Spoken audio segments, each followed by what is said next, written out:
Hey, Anna, I've got a little drapery demo for you. So based on your rendering, I've made a rough sketch. I know it's not exactly the same pose, but I think it'll still be applicable. So I always start, as per usual, I'm going to space in some of my shadows. This is the direction I'm choosing for my lighting. The shadows are always going to be deepest and darkest where the fabric is scrunched up the most. So as it comes out of what I think are gathers across the shoulder line, gathers out of the arm's eye into the sleeve, and especially where we're seeing the gathers and also the like hanging drape over the belt. I'm using Payne's Gray for this. And notice that I'm letting like a little bit of like the sag of the fabric hang out past the belt. That helps show that like the belt is gathering it in. And I'm not afraid to block out whole areas, like most of the sleeve in darkness based on where the light's coming from.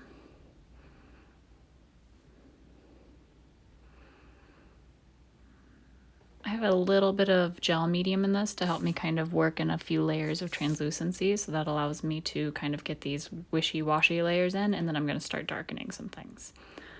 So you want it to come, since it's kind of coming out from underneath the belt, mostly dark right where it hits the belt, little areas of folds that are then sort of flaring out into softer shadows as they get away from the source of whatever's gathering it. And then we get a few deeper, larger folds along the hems of things, if you think about that like ripple.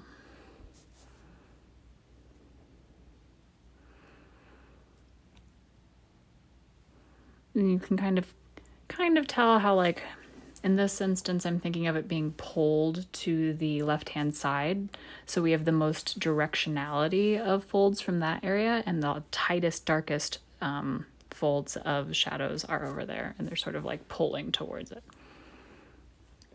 I also implied some movement that is probably not useful to you, but I like putting them in movement. I'm using a little bit of the I've got the exact color Bordeaux red with a bit of gel medium in it to just sort of glaze my high tones. I've waited till that's entirely dried. I've got the violet, a little bit of gel medium, and I'm gonna just quick glaze most of this down to the local color. But since the gel medium's in there, we're going to get some areas of that red coming through. We're going to get the shadows coming through.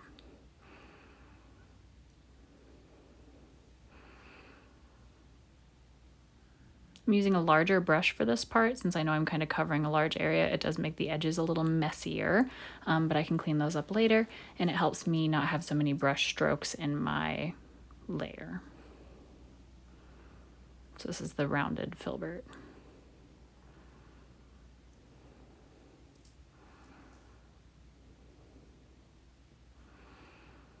So you can kind of see how the different layers are building up. That transparent layer of purple went over the darker Payne's Gray is giving us nice shadows. When it's going over the red, it has a warmth that shows it sort of coming into the light. But we've lost some of our dimensionality, which is what we're going to work on adding back in now.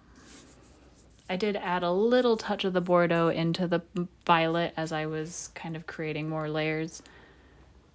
Kind of dims it a little bit. It's a little primary.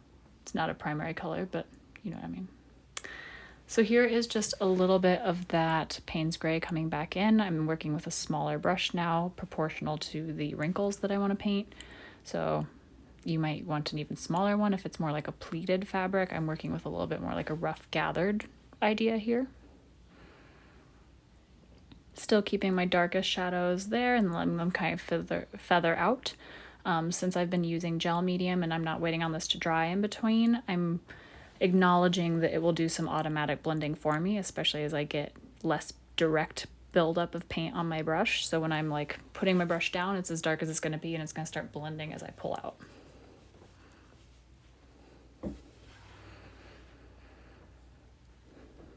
I've mixed that Payne's Gray with a little bit of violet, so it's like more of a neutral. And by neutral, I mean to our local color, not an actual neutral color. Less punchy. I'm mixing a little bit of the violet in and a little bit of glaze medium, and I'll use that now over some of our medium areas, our kind of mid-tones that are heading into the warmth. Which means I need to clean my brush off in between. I'm also mixing a touch of the mauve in, which has some pre-mixed white into it. You'll see that I use that in the mids.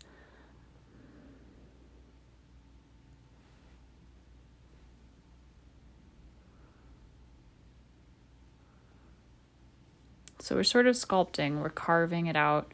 It's gotten dark now, so we're using that mauve that has a touch of white. We're using a little bit of that Bordeaux for warmth, and we are creating our midtones and that like arc from the deepest shadows into our brighter highlights. Since we have a smaller brush, we're also cleaning up edges, adding definition and structure.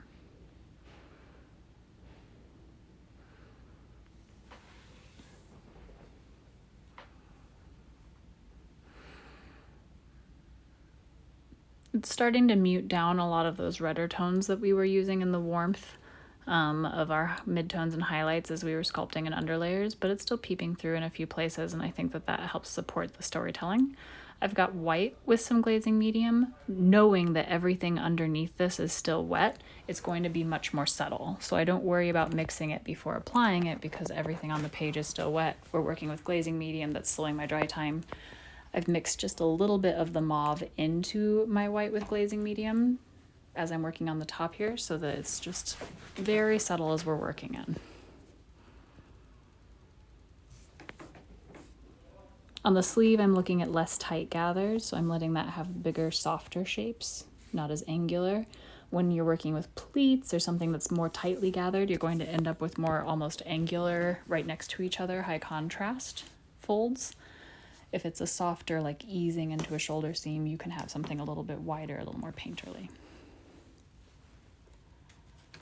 See what colors I used on that. It's the ochre, but it's the darker one. Oxide yellow I'm using on the base for both the trim and the belt. And then I'll be using some of the deep yellow mixed with a touch of white for the highlights. On these, I'm cleaning up the edges. I'm adding that kind of like soft folding dip motion that we like to use to emphasize like the way it curves around the body, right? Putting a trim on something also means it's not the same width all the way across. It gets, you know, maybe skinnier or thinner as it disappears into the fold and wider again as it comes back out to us. And I keep my brush moving around the form. So I'm not going up and down, I'm using kind of carving strokes. So that little bit of white with some yellow on it helps to bring forward some areas, adds warmth and a highlight that helps pull the folds into the foreground.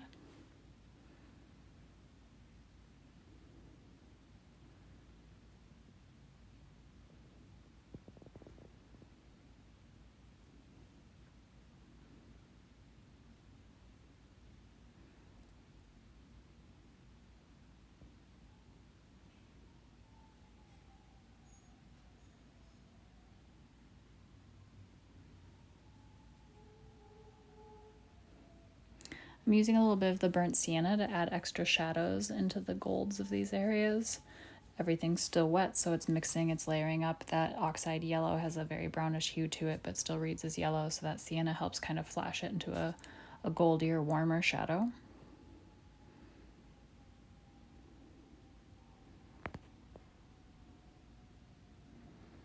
And having multiple layers of this helps it come to the foreground. Your yellows tend to be less opaque. So they need a little extra help. Having the white in that highlight certainly helps make it more opaque as well. But I don't mind the purple showing through in areas that have more shadow especially. So I hope that that helps. A little creation there, and good luck.